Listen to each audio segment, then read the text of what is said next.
हत्या करी गई है एक दादी और पोता की।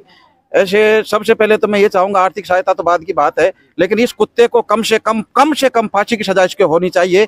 गर्दन काट करके बिल्कुल अलग कर दिया गया और बेरहमी से उनको इस तरह से मारा, छोटे बच्चे के गाल काट दिया गया। पर सरकार से हम लोगों ने ये मांग की है कि दो परिवार हैं, उनको 50-50 लाख रुपए कैश और एक नौकरी दोनों परिवार को दी जाए।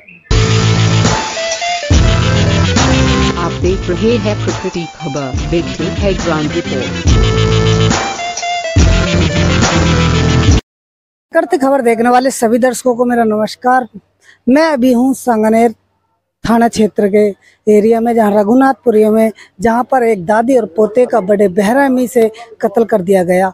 धारदार हथियार से उनका गला रेत कर उनकी हत्या कर दी गई। अभी हम जो पीड़ित परिवार है उनसे भी आपको रूबरू करवाएंगे और जो घटना को इस तरीके से अंजाम दिया गया कि करीब 4:30 बजे जो किराएदार था वो वहीं पर था, जो करीब जो दादी और पोते थे उनके से बातचीत करके उनसे दादी से पंखा मांगने की कोशिश कर रहा था और पंखा नहीं होने के कारण ही उनमें आपसी विवाद हुआ और विवाद को लेकर गला रेत कर उनकी हत्या कर दी गई। हत्या के बाद उनको जो शव है वो पानी के टैंक में डाल दिए गए और जब करीब 5:30 बजे उनके बेटे और बहू जब काम से लौटे और उन्होंने घर आकर किराएदार से पूछा तो उनके द्वारा बताया गया कि भाई अभी जो छोटा बच्चा था गौरव 7 साल का, उसके सिर में चोट आई है, जिसको लेकर उसकी दादी हॉस्पिटल एसएमएस गई है। जब उनको जो उनका बेटा था उसको गुमराह किया गया, बहू को गुमराह किया गया और जब वो एसएमएस अस्पताल या आसपास के जो क्लिनिक है वहाँ पर उन्होंने छानबीन की गई तो वहाँ पर नहीं मिलने पर वो दोबारा परेशान होकर जब घर पर लौटे,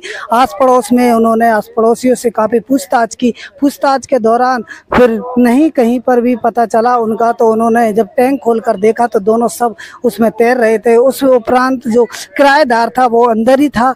से आस पड़ोसियों ने पूछताछ की तो उसने कबूल किया कि इन दोनों को मैंने ही कत्ल किया है, मारा है।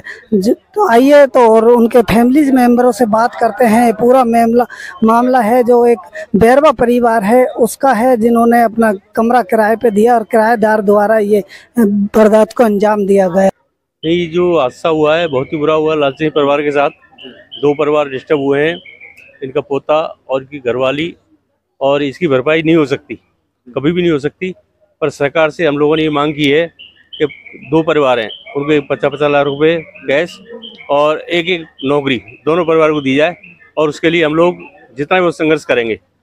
और हमारे विधायक साहब भी अभी दिल्ली हैं चुनाव में, उनसे सहयोग लेंगे, उनसे भी कहेंगे और सारे लोग एक साथ हैं इस एरिया के पूरे।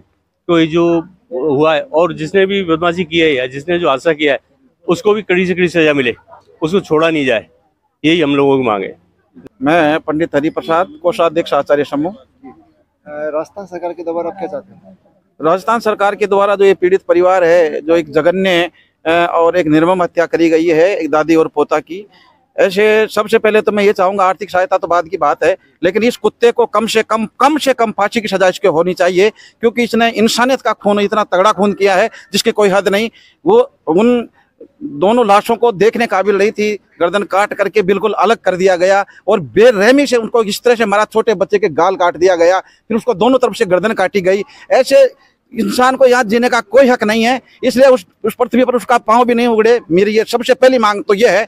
बाद परिवार है, दुखी है परिवार, आर्थिक से भी वो तंग है, तो उसको आर्थिक सहयोग मिले, कम से कम 50-50 लाख रुपए दोनों परिवारों को मिले और एक सरकारी नौकरी मिले। और सबसे बार मेरा कहना है, कम से कम इसको फांसी की सजा होनी चाहिए, ये मेरी मांग है मुख्य। आर्थिक सहायता मिले या नहीं मिले, पर कम से कम इसको फांसी की सजा हो। क्यों हो? ये कल किसी और को मारेगा, इसलिए मैं ये चाहता हूं कि कम से कम ऐसे दरिंदों को फांसी की सजा, खुले में इसको फांसी पर लटका दिया जाए, ये मेरी मांग है।